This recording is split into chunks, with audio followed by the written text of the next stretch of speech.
Hello दोस्तों, आप कैसे हैं। आशा करता हूं आप सब अच्छे होंगे। मेरा नाम है सुजीत कुमार। जैसा कि आपको पता है कि मॉडर्न हिस्ट्री का एक सीरीज चला रहे हैं, जिसमें आपने देखा कि उत्तरोत्तर मुग़ल शासक के बारे में हमने आपको प्रोवाइड कराया वीडियो। इसके बाद हमने स्वायत्त राज्य के बारे में वीडियो बनाने का प्रयास किया और इसी के संदर्भ में हम कर्नाटक तक आए हैं। कर्नाटक जो राज्य है उसके बारे में आए हैं, आपको जानकारी दिए हैं। अब हम राजपूत शासक के बारे में जानते हैं। राजपूत शासक,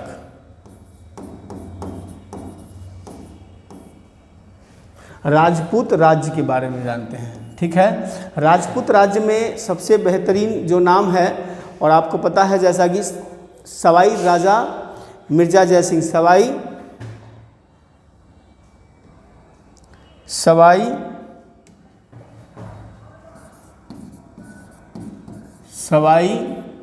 राजा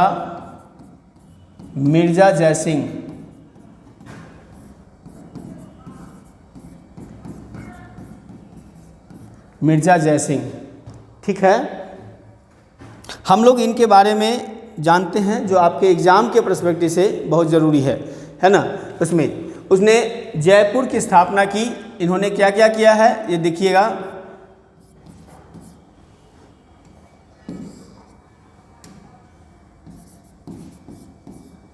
जयपुर जो नगर है उसकी स्थापना की।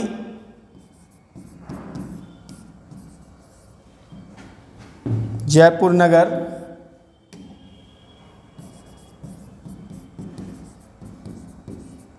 की स्थापना करवाई। और जयपुर नगर की स्थापना का उद्देश्य क्या था, आपको मालूम है कि ये विज्ञान और कला के बहुत बड़े संरक्षक रहे हैं। इसी के लिए उन्होंने जयपुर राज्य की स्थापना की। इसके अलावा उन्होंने क्या क्या किया है, वेधशाला का निर्माण किया है। क्या किया है, वेधशाला का निर्माण। वेधशाला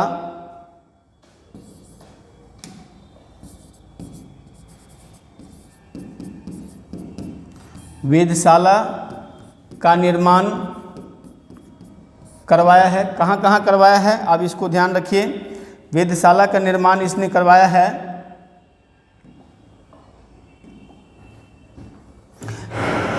एक तो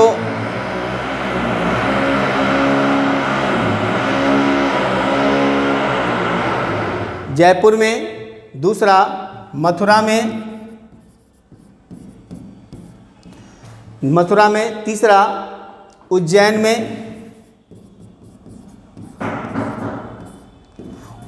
में, इसके बाद दिल्ली में।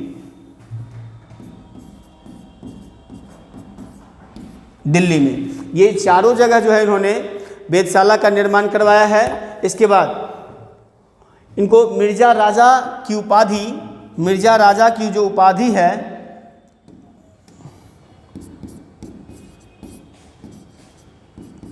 मिर्जा राजा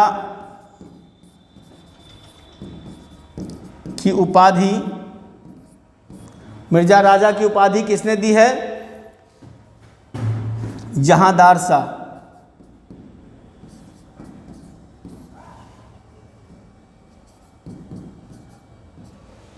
जहांदार शाह कौन थे, मुगल शासक थे। इसके बाद इन्होंने 2 अश्वमेध यज्ञ करवाया, 2 अश्वमेध यज्ञ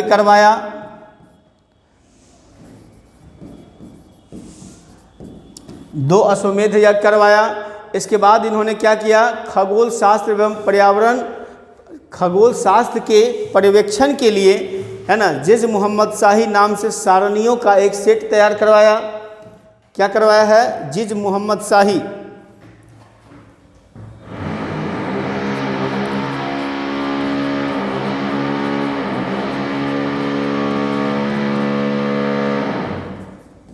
जिज मोहम्मद शाही नाम से क्या किया है इन्होंने, खगोल जिज मोहम्मद शाही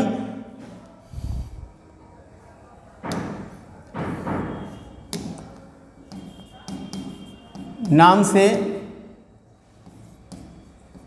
सारणियों का सेट तैयार करवाया, है ना। जिज मोहम्मद शाही किस लिए? खगोल शास्त्र के पर्यवेक्षण के लिए,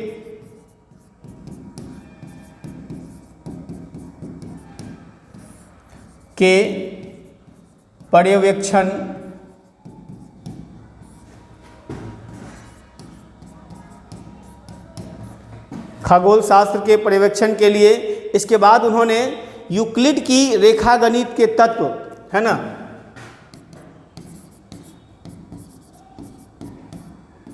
यूक्लिड की रेखागणित के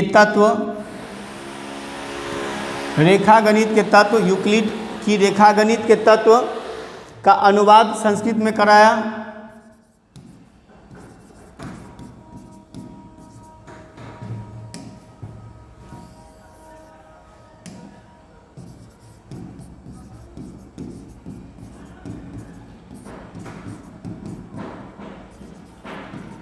संस्कृत में, है ना, अनुवाद संस्कृत में करवाया है। इसके अलावा त्रिकोणमिति और लघु गणकों को बनाने और उसके इस्तेमाल के लिए नेपियर की रचना का अनुवाद संस्कृत में करवाया। नेपियर की रचना का अनुवाद, नेपियर की रचना का अनुवाद किसमें करवाया है? संस्कृत में। संस्कृत में करवाया। संस्कृत में करवाया है क्या? नेपियर की रचना का अनुवाद। नेपियर की रचना किस लिए? त्रिकोणमिति और लघु गणकों को बनाने के लिए, है ना। किसके लिए है? त्रिकोणमिति, त्रिकोणमितियों,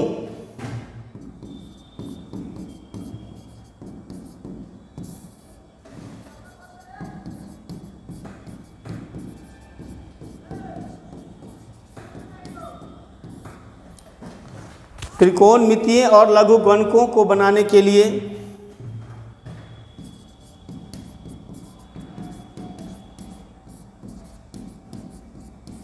बनाने हेतु इन्होंने ये करवाया है कार्य। राजपूत शासक में इससे ज़्यादा क्वेश्चन आपको किसी भी एग्जाम में नहीं आएगा। अब हम लोग आगे सेगमेंट में चलते हैं। भरतपुर, भरतपुर राज्य, भरतपुर राज्य, ठीक है। भरतपुर में सर्वप्रथम जाटों का विद्रोह जो है, जाट शासक थे, दरअसल ये जाट शासक थे, जाट शासक थे। इसका जो पहला एग्जाम्पल है जो इन्होंने अपना अस्तित्व को आगे बढ़ाया, वो है सर्वप्रथम इसने जाटों का विद्रोह किसके समय में हुआ है?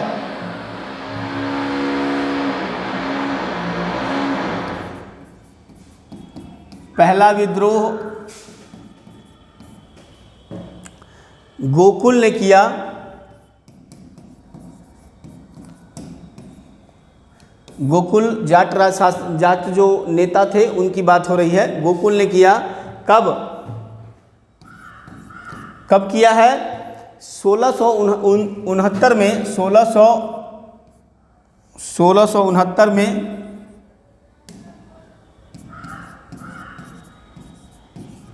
है ना। किसके समय में?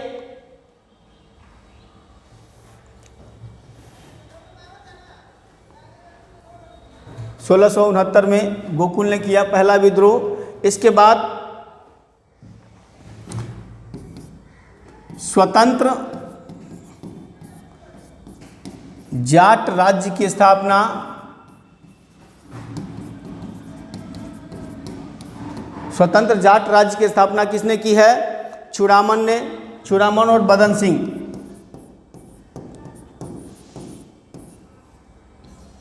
और बदन सिंह ने, चूड़ामन और बदन सिंह ने। अब देखिए, जाट नेता सूरजमल को क्या कहा जाता है? जाट जाति का प्लेटो। जाट जाति का प्लेटो। प्लेटो बहुत बड़ा फिलोसफर रहा है। जाट जाति का प्लेटो किसको कहा जाता है? सूरजमल को।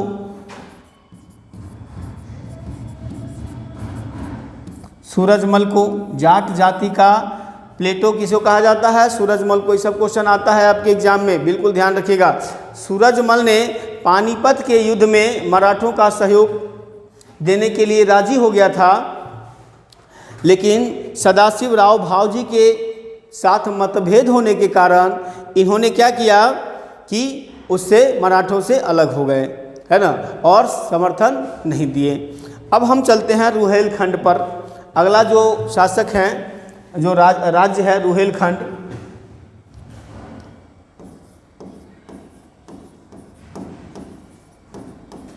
रुहेलखंड, रुहेला सरदार याद है, हमने पढ़ाया है आपको, है ना। इसकी स्थापना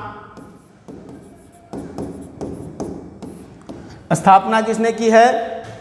वीर दाऊद और अली मोहम्मद ने।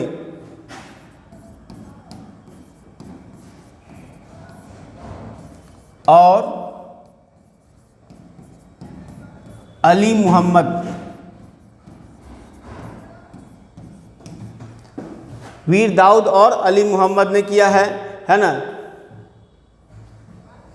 रुहेला सरदार जो नजीबुद्दौला है वो अहमद शाह अब्दाली का विश्वास पात्र था।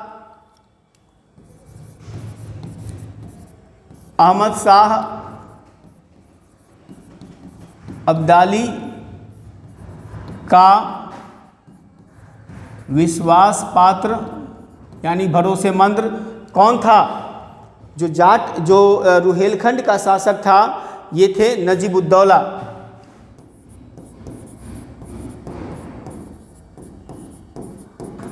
नजीबुद्दौला। इसके बाद यूपी के फर्रुखाबाद के आसपास में मोहम्मद खां बंकस के नेतृत्व में, है ना, स्वतंत्र राज्य की स्थापना की, है ना। यूपी के फर्रुखाबाद के आसपास में, यूपी के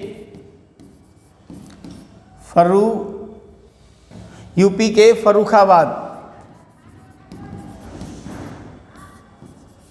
के आसपास, यूपी के फर्रुखाबाद के आसपास में मोहम्मद खां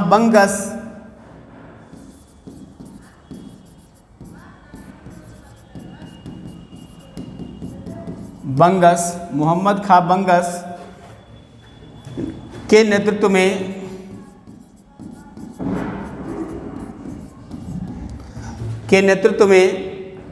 1714 में बंगस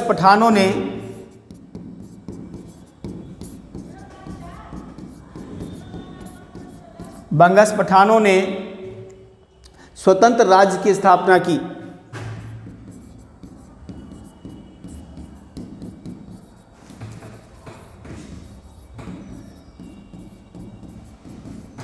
स्वतंत्र राज्य की नींव डाली। अब हम दोस्तों चलते हैं, इसको आप नोट कर लीजिए, पहले वीडियो पॉज कीजिए और नोट कर लीजिए, ठीक। चलिए अब हम चलते हैं दोस्तों मैसूर पर। मैसूर राज्य बहुत ही महत्वपूर्ण है आपके एग्जाम के पर्सपेक्टिव से, है ना।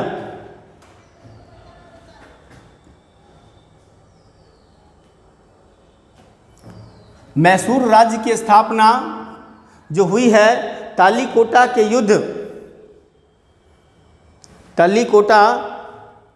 युद्ध के बाद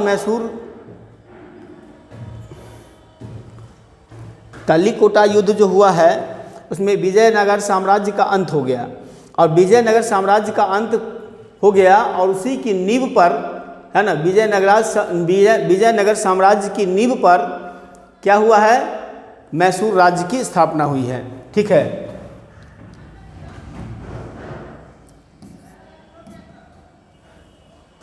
तालिकोटा,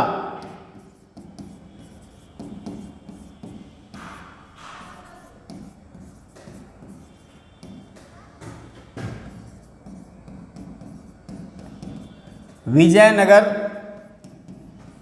साम्राज्य का अंत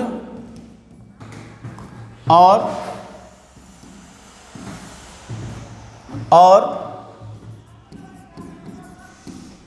मैसूर राज्य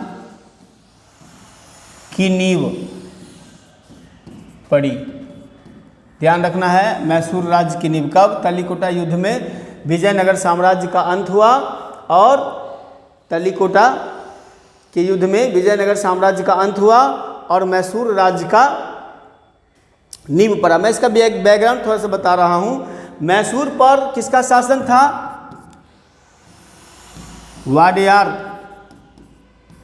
वाडेयार वंश का शासन था।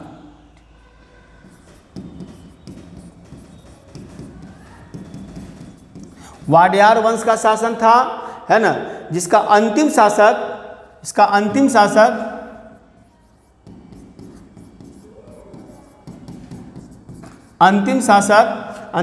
कौन था? चिक्का कृष्णराज द्वितीय। चिक्का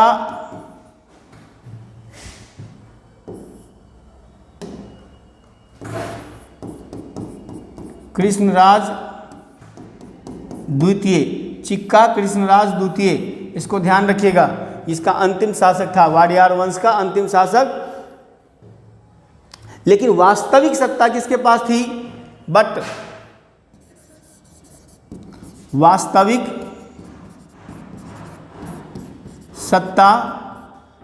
सत्ता किसके साथ थी? देवराज और नंदराज के हाथ में। देवराज और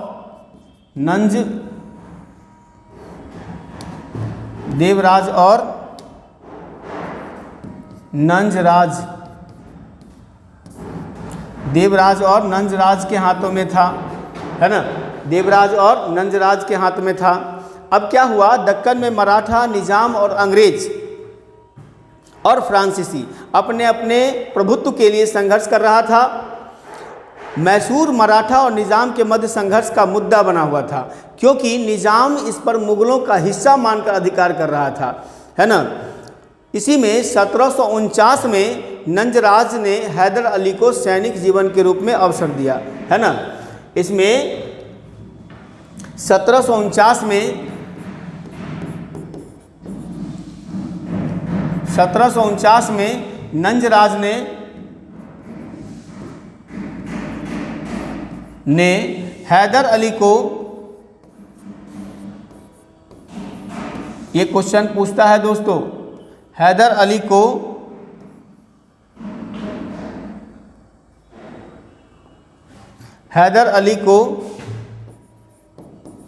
है ना क्या दिया है मौका? सैनिक जीवन के रूप में।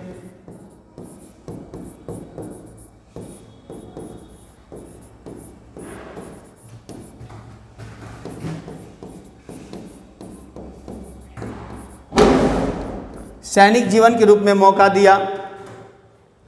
75 में हैदर अली 75 में, यानी कि 1775 में हैदर अली 1775 में हैदर अली डिंडीगुल का फौजदार बना।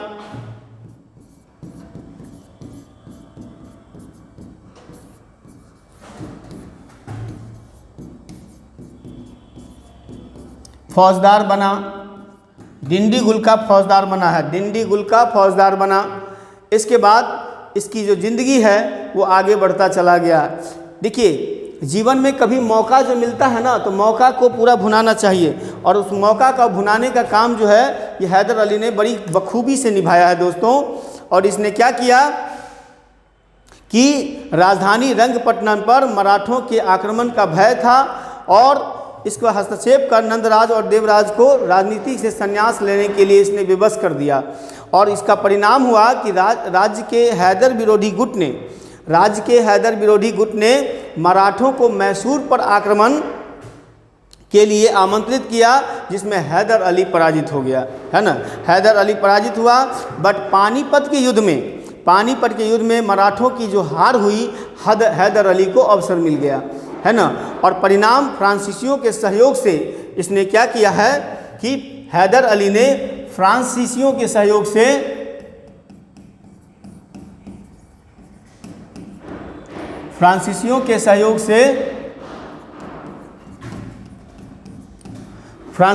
सहयोग से हैदर अली ने डिंडीगुल में, कब, 75 में,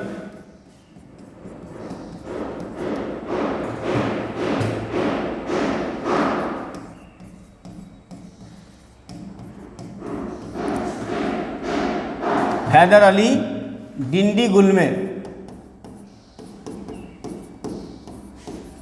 जगह का नाम है डिंडीगुल में, क्या किया इसने, एक शस्त्रागार की स्थापना की।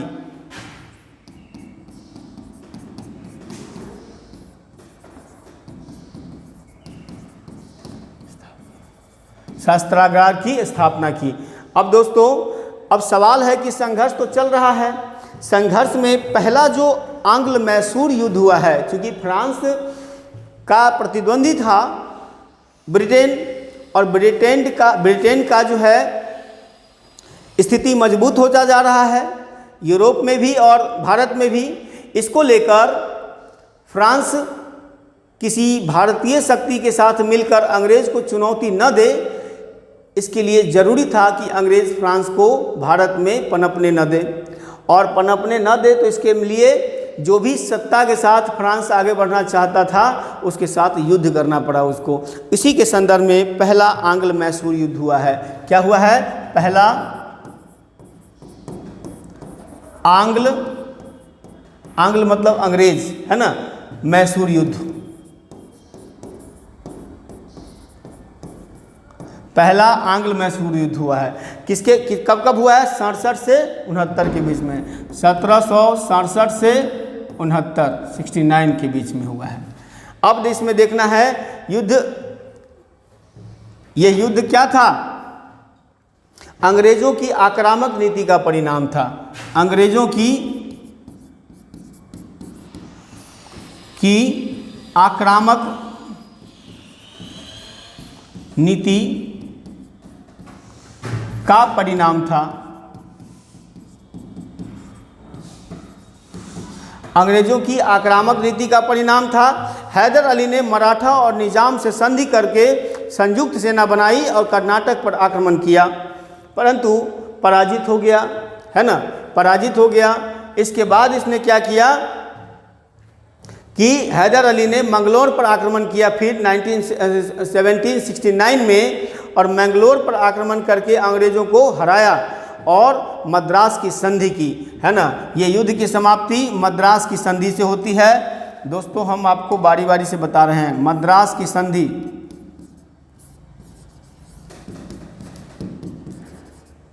मद्रास की संधि कब हुई है, 69 में हुई है ना, 1769 में हुई है। इस मद्रास की संधि में दोनों पक्ष एक दूसरे को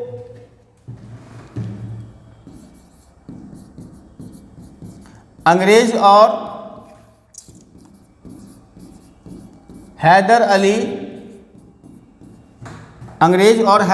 के बीच में मद्रास की संधि हुई है। दोस्तों, अब सवाल उठता है कि जब संधि हुई है तो इसका कुछ परिणाम निकला होगा। परिणाम क्या हुआ, दोनों पक्ष एक दूसरे के जो जमीन है उसको छोड़ दिए। दोनों पक्ष, परिणाम क्या हुआ, दोनों पक्ष विजित प्रदेश छोड़ दिए। दोनों पक्ष विजित प्रदेश छोड़ दिए। इसके बाद क्या हुआ, इसको प्रतिरक्षात्मक संधि कहा गया, है ना। ये क्या था, यह दरअसल प्रतिरक्षात्मक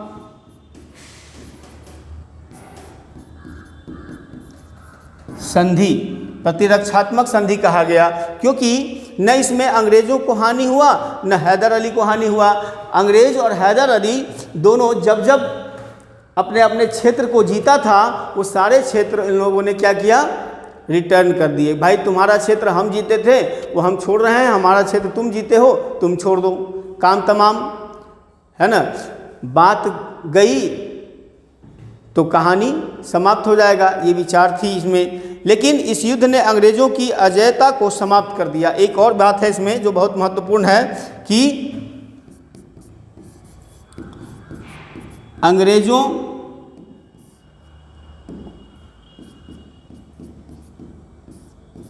की अजेयता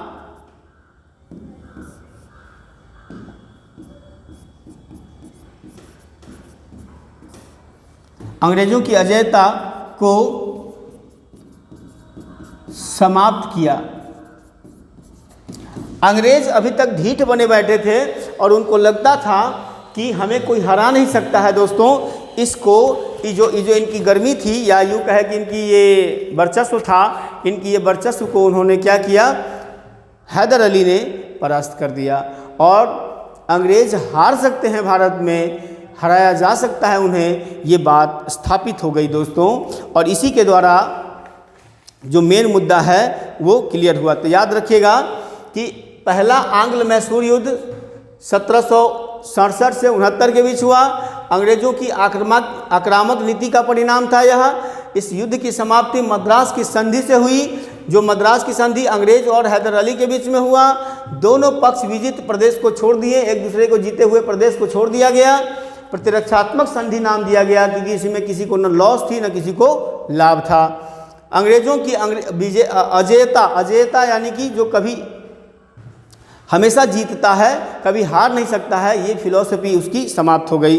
अब हम चलते हैं द्वितीय आंग्ल मैसूर युद्ध।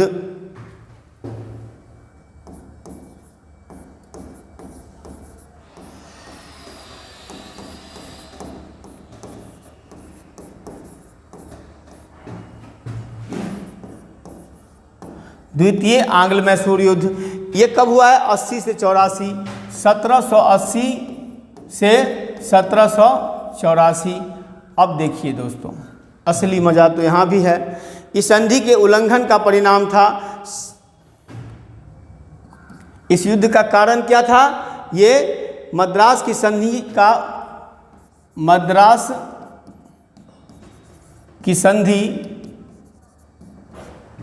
मद्रास की संधि के उल्लंघन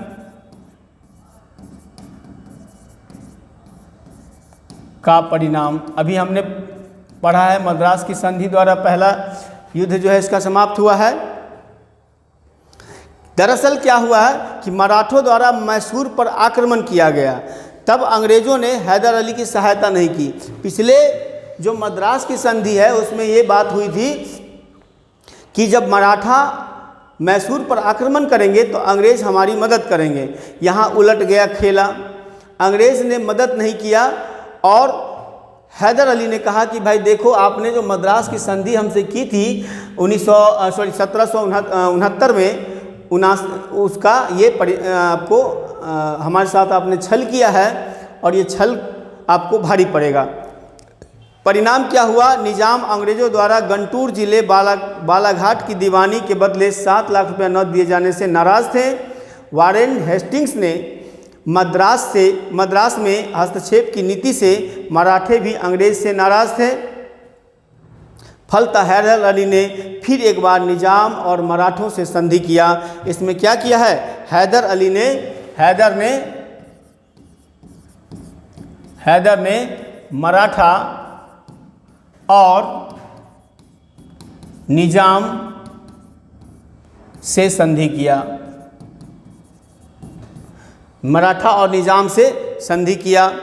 संधि का परिणाम क्या हुआ कि अंग्रेज़ों ने फ्रांसीसियों के बंदरगाह माहे पर आक्रमण कर दिया, है ना, और उसको अधिकार कर लिया। फिर 1780 में हैदर ने कर्नाटक पर आक्रमण कर दी और युद्ध की शुरुआत की। 1780 में हैदर ने कर्नाटक पर आक्रमण कर युद्ध की शुरुआत की।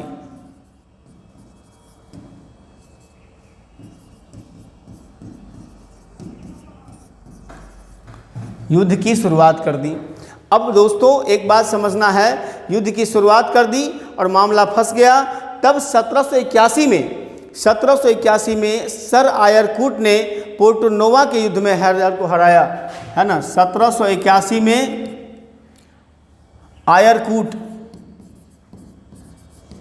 आयरकूट अंग्रेज अधिकारी था ने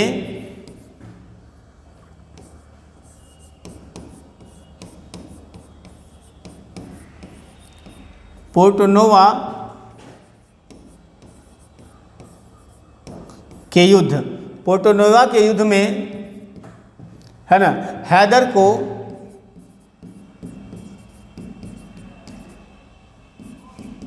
पराजित किया, हैदर को पराजित कर दिया। अब दोस्तों हैदर ने 82 में फिर अंग्रेजों को हराया, यानी दूसरी बार अंग्रेज को हराया। अंग्रेज का जो वर्चस्व था कि मैं कभी हार नहीं सकता, उनके इस वर्चस्व को हैदर अली ने तोड़ा है। और परिणाम क्या हुआ कि हैदर अली की मृत्यु हो गई। हैदर अली की मृत्यु कब हुई? 1782 में। हैदर अली की मृत्यु 1782 में हुई।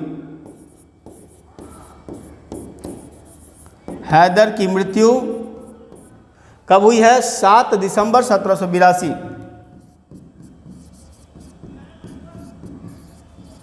1782 में इसकी मृत्यु हो गई। अब दोस्तों जब हैदर अली मरा तो हैदर अली की जगह पर कौन बनता है? टीपू सुल्तान। हैदर की मृत्यु के बाद हैदर का पुत्र टीपू सुल्तान अपने इस युद्ध को आगे बढ़ाया, है ना।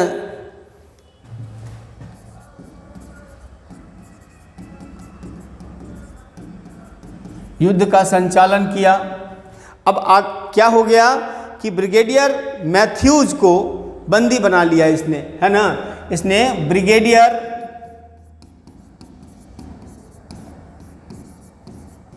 मैथ्यूज को बंदी बना लिया। अब परिणाम क्या हुआ? मैंगलोर की संधि हुई, है ना। मैंगलोर की संधि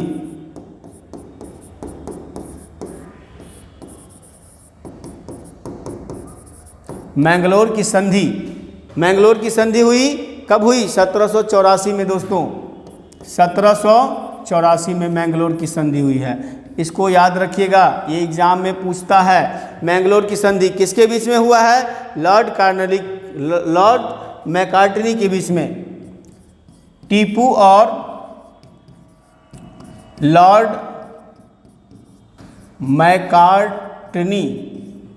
मैकार्टनी कौन था? अंग्रेज अधिकारी था। टीपू और लॉर्ड मैकार्टनी के बीच में मैंगलोर की संधि हुई और दोनों पक्ष एक दूसरे के जो जीते हुए प्रदेश है उसको वापस कर दिया, है ना। युद्ध की समाप्ति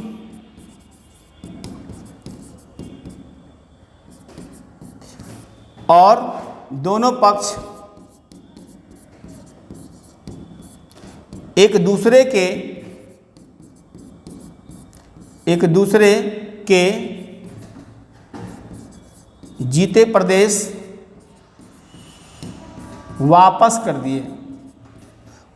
दिए और एक तरह से द्वितीय मैसूर युद्ध को समाप्त माना गया।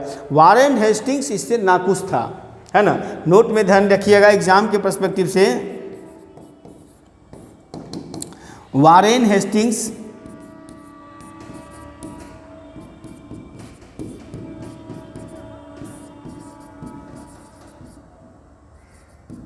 नाखुश था। स्वाभाविक बात है कि, और कहा कि मैकार्टनी कैसा आदमी है, ये क्वेश्चन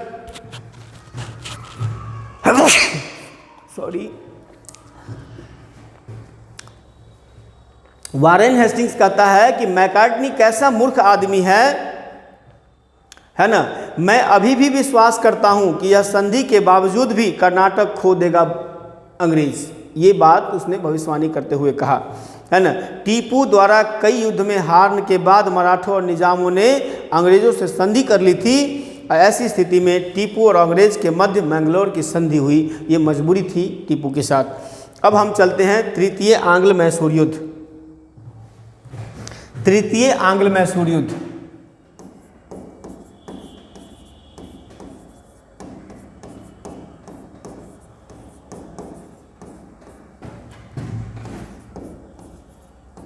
तृतीय आंग्ल मैसूर युद्ध ये कब हुआ है? 1790 से 92। 1790 से 92। अब बताइए कि ये जो मैंगलोर की संधि हुई है, मैकार्टनी जो अंग्रेज अधिकारी थे और टीपू सुल्तान के बीच में, इनको तो अभी भी रास नहीं आ रही है और वारेन हेस्टिंग्स ने उनको मूर्खता घोषित कर दिया कि कैसा संधि है, इसमें हमारे हाथ से मैंगलोर निकल जाएगा, यानी कि मैसूर निकल जाएगा। तब इसने क्या किया कि फिर अगला युद्ध लड़ा है। और कारण क्या बताया है इसको देखिए। इस युद्ध का कारण क्या माना जाता है? माना जाता है कि अंग्रेजों द्वारा टीपू पर आरोप लगाया गया। अंग्रेजों द्वारा टीपू पर आरोप, क्या आरोप है? कि वो त्रावणकोर पर आक्रमण किया है और फ्रांसीसियों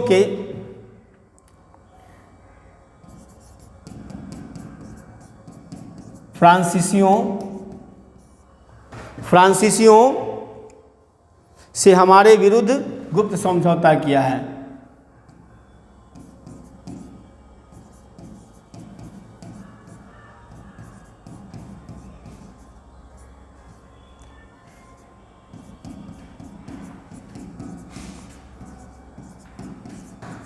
गुप्त समझौता किया है, ये आरोप लगाया अंग्रेज। अब उसको बहाना नहीं मिले तो क्या करेंगे?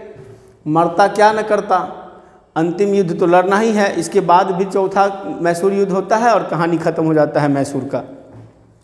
तो दोस्तों, अंग्रेजों ने आक्रमण कर दिया, है ना, मीडोज के नेतृत्व में मराठा और निजाम के सहयोग से। अब देखिए यहाँ पर अंग्रेज अधिकारी थे मीडोज के नेतृत्व में मराठा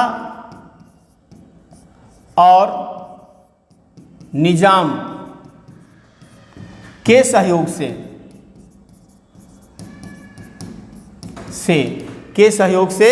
ब्रिटिश ने टीपू को परास्त किया। ब्रिटिश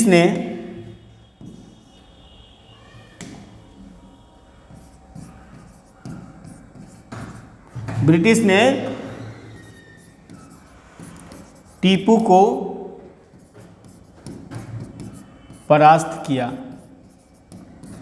ब्रिटिश ने टीपू सुल्तान को हरा दिया।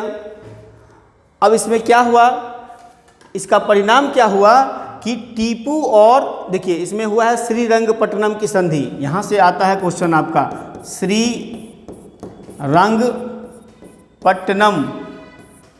की संधि कब हुआ है? 1792 में हुआ है। 1792 में हुआ है। इसको बिल्कुल ध्यान रखिए, इसमें कहीं कोई शक नहीं है। किसके बीच? टीपू और कॉर्नवालिस के बीच। टीपू और कॉर्नवालिस के बीच, टीपू और कॉर्नवालिस के बीच हुआ है। टीपू को राज्य का आधा हिस्सा मिला। टीपू को राज्य का आधा हिस्सा मिला। परिणाम क्या हुआ? टीपू को राज्य का आधा हिस्सा मिला। देखते जाइए क्या क्या हो रहा है इसमें। टीपू को राज्य का 1/2 हिस्सा यानी आधा हिस्सा मिला। इसके बाद हर्जाने के रूप में टीपू को 3 करोड़ रुपए देना पड़ा।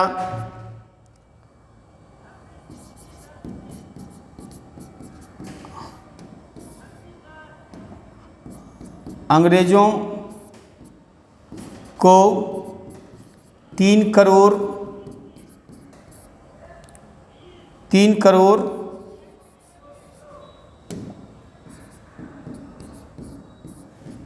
मिला। अंग्रेजों को 3 करोड़ मिला। देखिए एक मिस्टेक यहाँ भी हुआ है।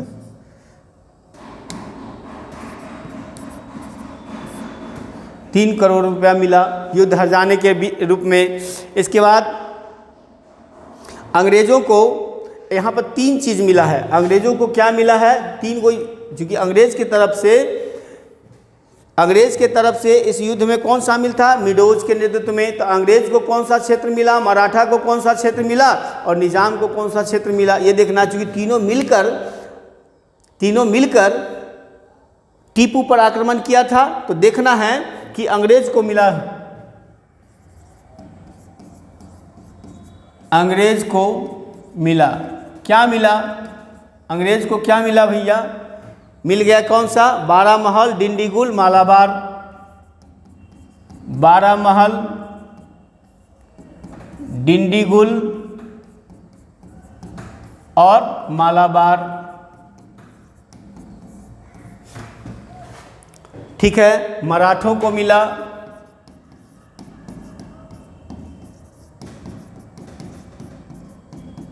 मराठों को क्या मिला उसको देखिए। तुंगभद्रा नदी के उत्तर का भाग,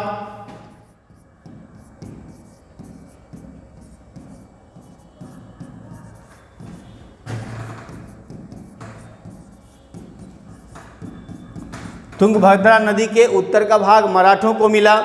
इसके बाद निजाम को क्या मिला?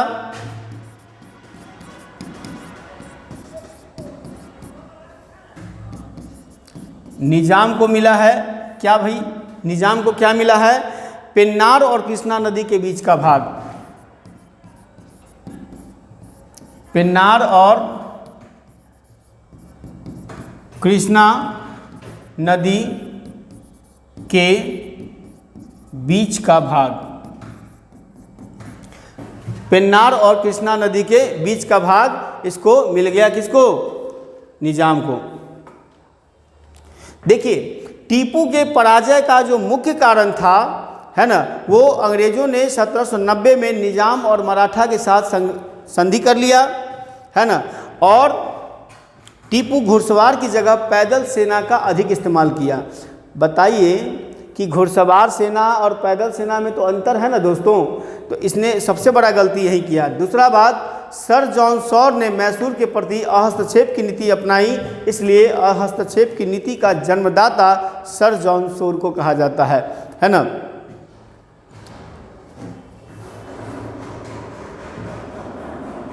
नोट में लिखिए यहाँ,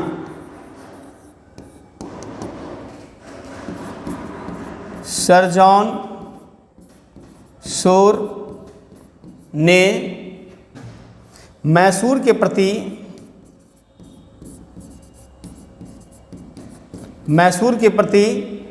क्या किया? हस्तक्षेप की नीति अपनाया।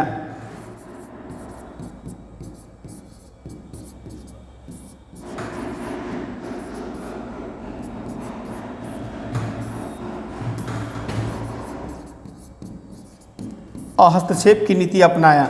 हस्तक्षेप की नीति का जो जन्मदाता है वो सर जॉन सॉर को बताया जाता है ना। हस्तक्षेप की नीति का जन्मदाता कौन है? Sir John Shore. Sir John Shore, इसको याद रखिएगा, बहुत महत्वपूर्ण क्वेश्चन है ये, है ना। दूसरा कोई उपाय नहीं है, पढ़ना तो पड़ेगा। और अरे बात यह है दोस्तों कि क्वेश्चन का जो लेवल है हर एग्ज़ाम में बढ़ता जा रहा है। अगर आप इसको ध्यान नहीं देंगे तो मित्रों एक न एक दिन आपको धोखा मिल जाएगा। और एग्ज़ाम में धोखा मिलने का मतलब समझते हैं ना, डिप्रेशन। क्या? डिप्रेशन।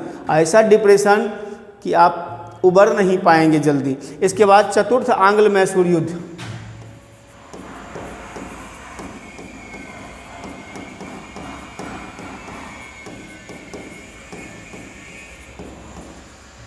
चतुर्थ आंग्ल मैसूर युद्ध ये हुआ है 1799 में। कहानी ख़त्म हो गया इसके बाद इसका, 1799 में, है ना। इस युद्ध में टीपू ने अंतर्राष्ट्रीय सहयोग का प्रयास किया, है ना।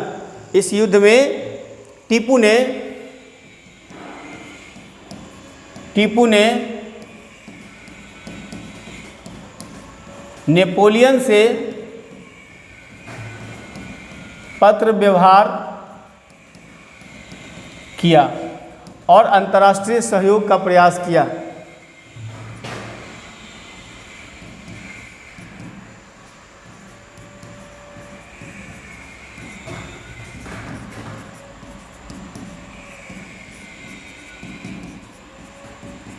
वैश्विक सहयोग का प्रयास किया है।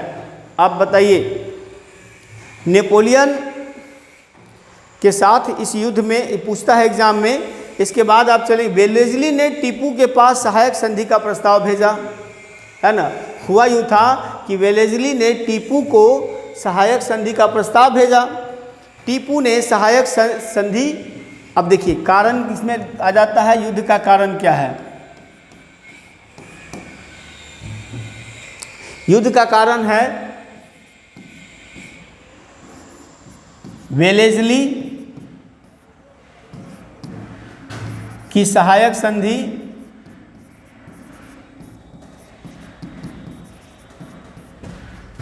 के प्रस्ताव को टीपू द्वारा मना करना। टीपू ने मना कर दिया। जो वेलेस्ली ने सहायक संधि का प्रस्ताव टीपू को भेजा, तो टीपू सुल्तान ने इसको मना कर दिया। परिणाम क्या हुआ? युद्ध की घोषणा की। अंग्रेजी सेना को वेलेस्ली हैरिस पूरब से, परिणाम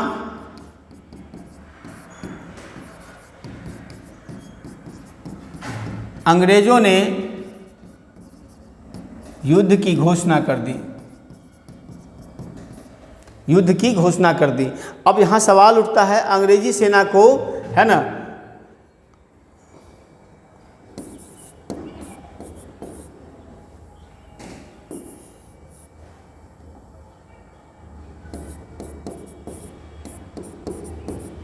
सेना का नेतृत्व, अंग्रेजी सेना का नेतृत्व कौन कौन किया है, इसको गौर कीजिए। देखिए, पूरब दिशा से, पूरब से कौन किया है इसका नेतृत्व? वेलेस्ली और हैरिस।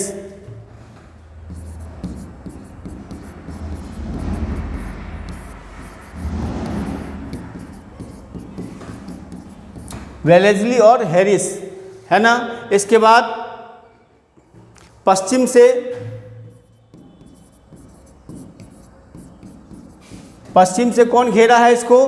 पश्चिम से घेरा है स्टुअर्ट ने।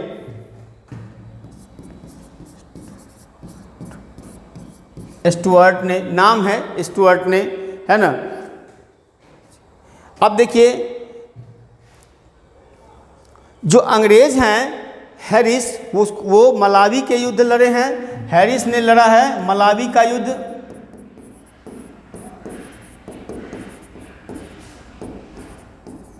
मलावी का युद्ध का मतलब होता है, मलावली है, सॉरी, मलावली है, मलावली।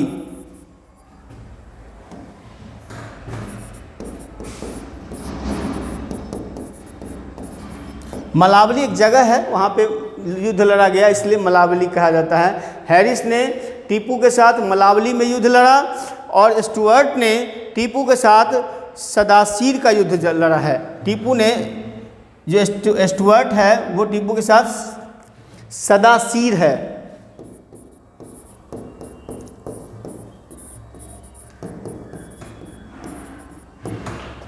लड़ा है, सदासीर का युद्ध लड़ा है और 4 मई को टीपू को हरा दिया। कितना? 4 मई 99, 1799 को टीपू पराजित हुआ।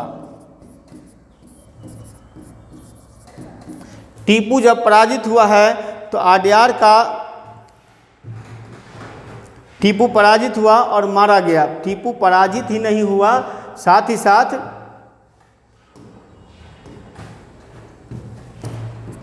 मारा गया, मारा गया। अब परिणाम क्या होगा दोस्तों? परिणाम ये होगा कि अंग्रेज ने मैसूर की गद्दी पर, मैसूर की गद्दी पर किसको बिठाया? अडयार वंश का एक बालक कृष्ण राय को। कृष्ण राय कौन है? अडयार वंश का बालक, अडयार वंश का बालक कृष्ण राय को मैसूर की गद्दी पर बैठाया और कनारा, कोयंबटूर, श्रीरंगपट्टनम को अपने राज्य में मिला लिया और टीपू के दोनों पुत्र को पेंशन पर कहा कि जाओ तुम पेंशन लो और ऐश करो। वेलेस्ली ने दम्भ भरे शब्द में कहा कि अब पूरब का राज्य हमारे कदमों में है ना। आयरलैंड के लॉर्ड समाज में वेडली को मार्क्विंस की उपाधि दी। नोट में रखिएगा, नोट में आयरलैंड के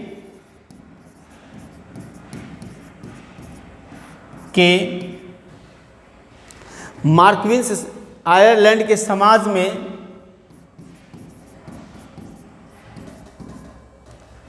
में क्या किया? वेलेस्ली को मार्क्विंस की उपाधि, वेलेस्ली को, ये क्वेश्चन बहुत महत्वपूर्ण है, इसको बिल्कुल ध्यान रखिएगा, मार्क्विंस की उपाधि दी है। मार्क्विंस की उपाधि,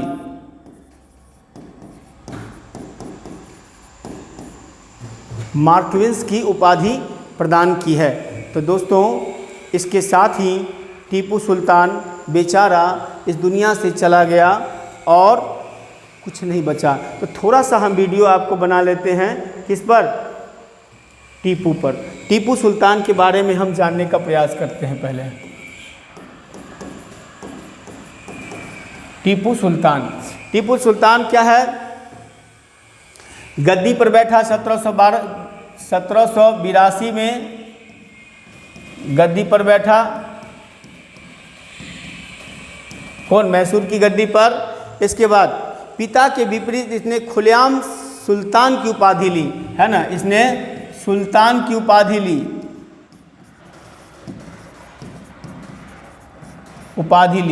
सुल्तान की उपाधि ली। इसके बाद अपने नाम से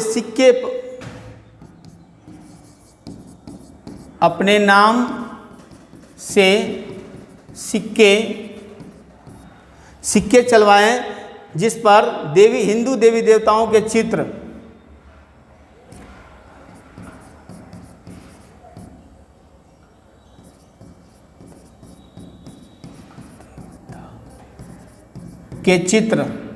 हिंदू देवी देवता के चित्र थे उस सिक्के पर। इसके अलावा हिंदू संवत की आकृतियां,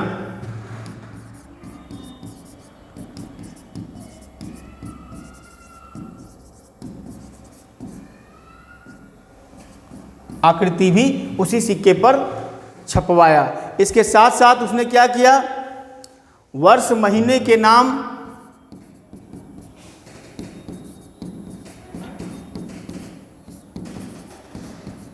वर्ष महीनों के नाम क्या किया है? अरबी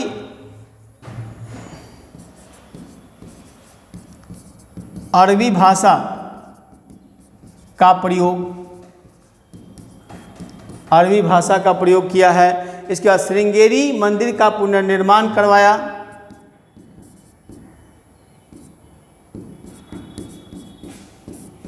श्रृंगेरी मंदिर का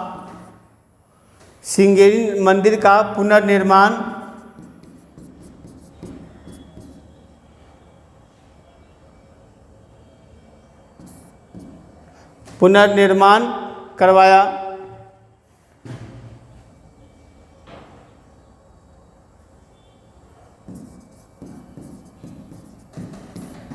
श्रृंगेरी मठ याद है श्रृंगेरी मठ की जो स्थापना है, श्रृंगेरी मंदिर का स्थापना है, वो आदि गुरु शंकराचार्य ने की थी।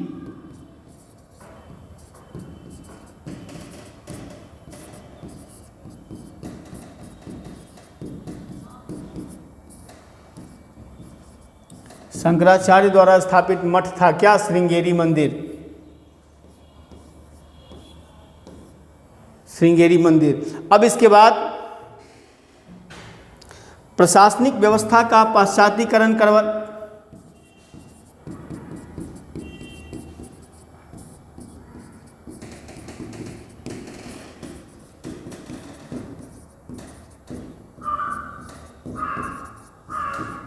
पाश्चात्यकरण कराया, यानी कि यूरोपियन मॉडल पर अपने प्रशासन को आगे बढ़ाने का काम किया। इसके बाद इसने क्या किया? श्रीरंगपट्टनम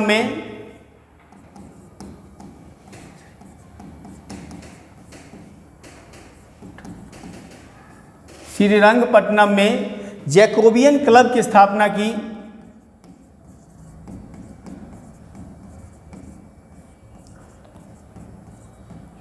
जैकोबियन क्लब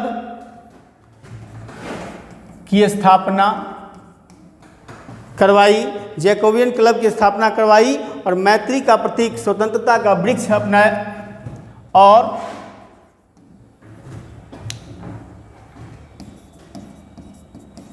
मैत्री का प्रतीक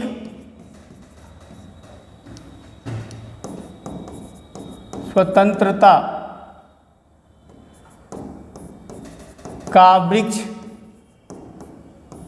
स्वतंत्रता का वृक्ष भी वहां पे क्या किया? रोपा।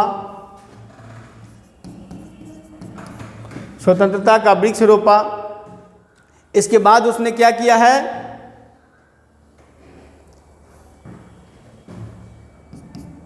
अरब कुस्तुनतुनिया,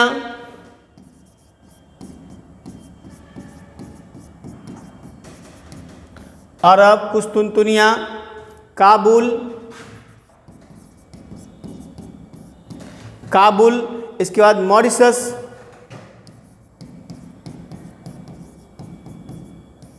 में अपना दूत भेजा। किस लिए? अंग्रेजों के खिलाफ अपनी विजय के लिए। इसके बाद 1796 में इसने क्या किया है? नौसेना बोर्ड का गठन किया।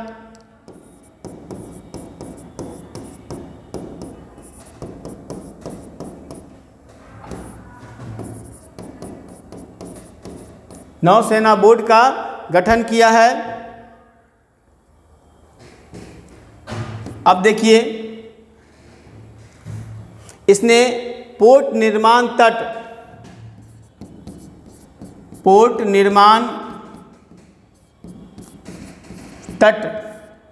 बनवाया, जिसको डॉक यार्ड बोलते हैं। कहाँ कहाँ बनवाया है? मोलीदाबाद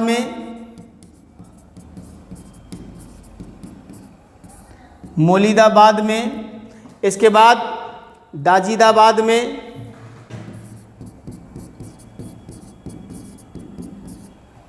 मोलीदाबाद, दाजिदाबाद, इसके बाद मंगलोर में,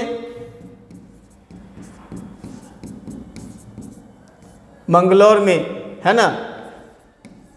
इसने पोर्ट निर्माण, पोर्ट मतलब जो डॉक यार्ड होता है ना, डॉक यार्ड, उसके निर्माण के लिए इसने वहाँ पे काम किया। देशी अंतर्राष्ट्रीय व्यापार को बढ़ावा देने के लिए गुमस्तों की नियुक्ति की, है ना, गुमस्तों की नियुक्ति की।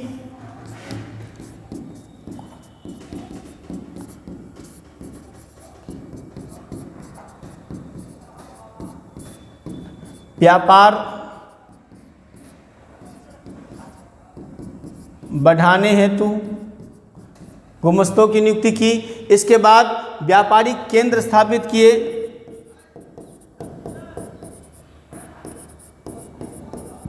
व्यापारिक केंद्र कहाँ कहाँ स्थापित किया है? मस्कट, होर्मुज, मस्कट के बाद होर्मुज, इसके बाद अदन में यहाँ सब व्यापारिक जो केंद्र है उसको स्थापित किया है। पॉलीगार मतलब धनी किसान,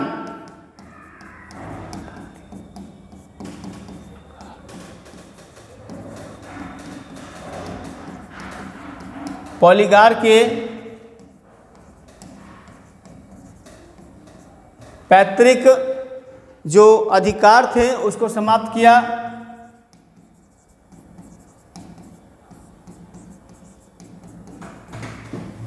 पैतृक अधिकार को समाप्त कर दिया। और देखिए दुनिया का पहला मिसाइल मैन माना जाता है इसको, है ना, दुनिया का पहला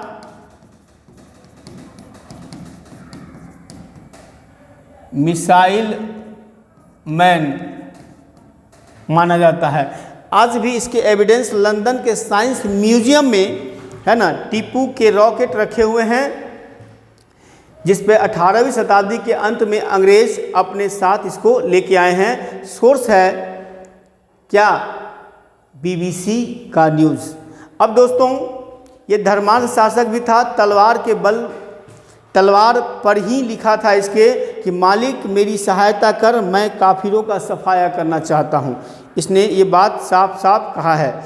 इसने और भी मंदिरों के निर्माण करवाए हैं।